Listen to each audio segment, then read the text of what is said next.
Die Tätigkeit des Türmers lässt sich bis in das 15. Jahrhundert zurückverfolgen. Für die Bewohner der Stadt erwuchsen zahlreiche Dienste und Pflichten zum Unterhalt und Schutz der Burg und Herrschaft. In einem Schriftstück über des Schlosstürmers Verrichtung aus dem Jahre 1670 werden seine Aufgaben genannt.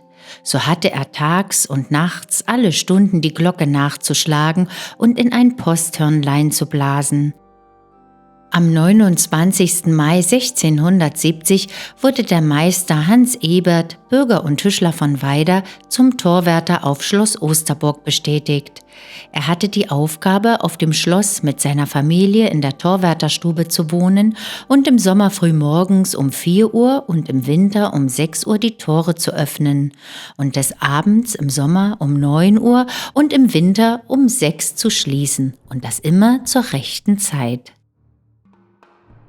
Ohne Erlaubnis der Beamten durfte er keine Nacht vom Schloss fernbleiben, und so war es auch Pflicht, das Uhrwerk morgens und abends alle Tage behutsam aufzuziehen. In diesem Zusammenhang war die Glocke zum Arbeitsbeginn zu läuten. Hermann Heißig, der letzte Türmer, übernahm das Amt im Jahre 1890. Er war damals Wachtmeister beim Amtsgericht Weida und durch einen Unfall in seiner Dienststelle erblindet. Aufgrund dieses Umstandes bot man ihm den Türmerposten an. Die neue Aufgabe konnte er jedoch nur mit der Unterstützung seiner Familie und Ehefrau Ernestine Wilhelmine erfüllen. Trotz seiner Erblindung übte er sein Amt 27 Jahre lang sehr verantwortungsvoll aus. Den Berichten zufolge sei er ein herzensguter Mann gewesen, aber wenn eine Uhr nicht pünktlich schlug, konnte er fuchsteufelswild werden. Früher war der Aufenthalt im Turm bei Gewitter recht gefährlich. Mehrere Turmbewohner wurden durch Blitzschlag getötet. Die Blitzgefahr auf der Osterburg war so groß, dass sich die Beamten bei Gewitter weigerten, ihren Dienst zu tun. Nach einer Chronik hatte am 5. Dezember 1716 abends um 9 Uhr ein einziger Donnerschlag auf dem Schlossturm den Seigerdraht entzweigeschlagen. Und über die Auswirkungen des Erdbebens in der Nacht vom 14. bis 15. Dezember 1752 auf der Osterburg wird Folgendes berichtet. Von dem Erdbeben wurden gleichfalls die steinernen Gebäude der Osterburg in einer Weise erschüttert, dass nicht nur an einer fest verschlossenen Stube die Türen aufgesprungen und die Fenster eingestürzt sind, sondern auch in der gleich nebenan liegenden Wohnstube der töpferne Aufsatz des darin stehenden eisernen Ofens von selbst eingefallen ist. Zum Staunen der sich in der Wohnung aufhaltenden Personen bewegte sich die Wohnung wie eine Wiege und der Boden zitterte unter den Füßen. Wie schreckensvoll und lebensgefährlich der Aufenthalt im Türmerstübchen bei Gewitter war, geht aus Aufzeichnungen im Kirchenbuch von Weida hervor. Eine Eintragung aus dem Jahre 1789 lautet: Des Schlosstürmers Johann Georg Schiffer älteste Tochter Christiane Caroline wurde am 10. Mai in der Türmerwohnung vom Blitz getötet. Der Tochter, die 16 Jahre alt gewesen sein soll, folgten 9 Jahre später die Eltern im gleichen Tod nach. Davon spricht die Kirchenbucheintragung von 1798. Den 15. August frühmorgens zogen sich in hiesiger Gegend, nachdem es verschiedene Tage sehr heiß gewesen und der Luftkreis mit vielen Dünsten angefüllt war, Gewitterwolken zusammen, und der Donner ließ sich verschiedene Male auch stark hören. Einige Minuten vor 7 Uhr erfolgte ein sehr heftiger Schlag, und dieser tötete auf einmal 2 Eheleute in hiesiger Stadt in ihrer Wohnung. Die Türmerwohnung bestand aus 2 übereinander liegenden Räumen. Der obere Raum diente als Wach-, Wohn-, Schlaf- und Kochraum. Er hatte 4 Fenster, ein 5. befand sich in gleicher Höhe auf dem Treppenflur. Es gab also einen guten Ausblick in alle Himmelsrichtungen. Der untere Raum war die gute Stube. Etwa 20 Personen fanden hier Platz und der Türmer hielt den Besuchergruppen einen anschaulichen Vortrag über die Geschichte der Osterburg und der Stadt Weida. Die Besteigung des Turmes war damals nicht leicht, denn es gab noch keine elektrische Beleuchtung. Nur wenig Licht erreichte den Treppenaufgang durch die Mauerluken. Die Wohnräume wurden mit Petroleumlampen ausgeleuchtet. Auch der Transport von Heizmaterial und Wasser zur Türmerwohnung war sehr beschwerlich. Holz und Kohle lagerten im Schlosshof und mussten mit einem speziellen Korb auf dem Rücken hinaufgetragen werden. Die Kosten für das Heizmaterial und Beleuchtung wurden vom Türmer selbst getragen. Auch beim letzten Weidauer Türmer war das Gehalt sehr gering. Es durfte auch von den Besuchern kein Eintrittsgeld erhoben werden. Im Jahre 1917 starb die Frau vom Türmer Heißig und daher konnte er seine Tätigkeit nicht mehr ausüben.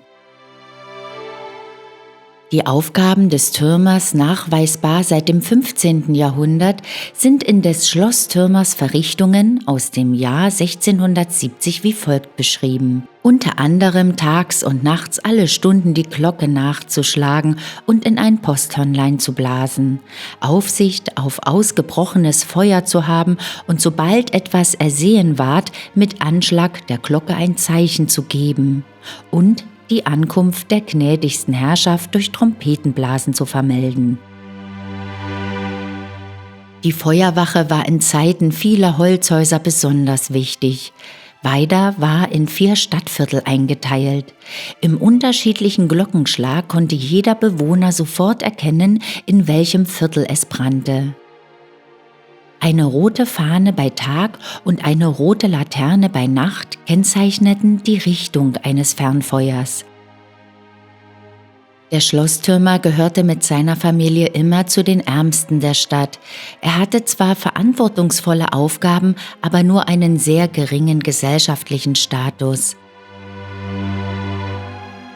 Nach dem Dreißigjährigen Krieg richtete in diesen Räumen die herzogliche Landesregierung eine Küche, Bäckerei und Vorratskammer ein, die den jeweiligen Amtleuten oder auch den beiden Landesherren, den Herzögen Moritz und Moritz Wilhelm von Sachsen-Zeitz diente.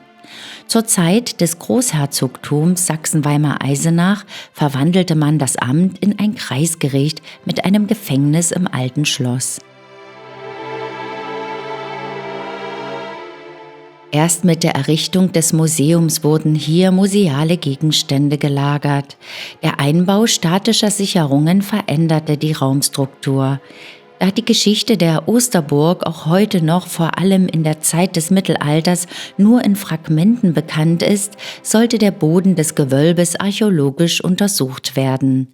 Ebenso wurden archäologische Grabungen im Turminneren durchgeführt. Hier sieht man das Epitaph des Karl Friedrich Fleck. Er diente in Weida 28 Jahre lang als kurfürstlich und herzoglicher Amtsschösser und Amtmann. Seine Bedeutung befindet sich in der Konsolidierung der politischen und wirtschaftlichen Verhältnisse nach dem Dreißigjährigen Krieg. Hier sieht man das Ehepaar Michael und Sarah Thomas. Michael Thomas übernahm die Funktion eines Stadthauptmanns. Ihm gehörte das spätere Kummersche Freihaus. Hohe Anerkennung fand er weit über die Stadt hinaus. 1622 besuchte Kurfürst Johann Georg I. Weida und die Familie Thomas. Dessen reich ausgestattetes Anwesen, versehen mit Spalierobst und guten Nutztieren, imponierte dem Landesherrn solchermaßen, dass er meinte, er hätte selbst nichts dergleichen. Thomas handelte sozial durch Aussetzung der Zuwendungsbestimmung zur Anschaffung von Mänteln für die Kurrende. Eine Kurrende war ursprünglich ein aus Schülern bestehender Chor an protestantischen Schulen, der unter Leitung eines älteren Schülers von Haus zu Haus zog oder bei Festen für Geld sang. Dieses Relief befand sich über den Kellereingang, der in das heutige Rittergewölbe führt. Doch der gesamte Kellereingang erfuhr in der zweiten Hälfte des 20. Jahrhunderts eine Neugestaltung.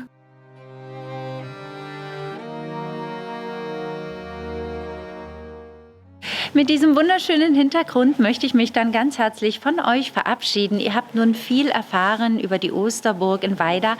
Hat euch dieses Video gefallen, dann würde ich mich wieder sehr über einen Daumen hoch freuen.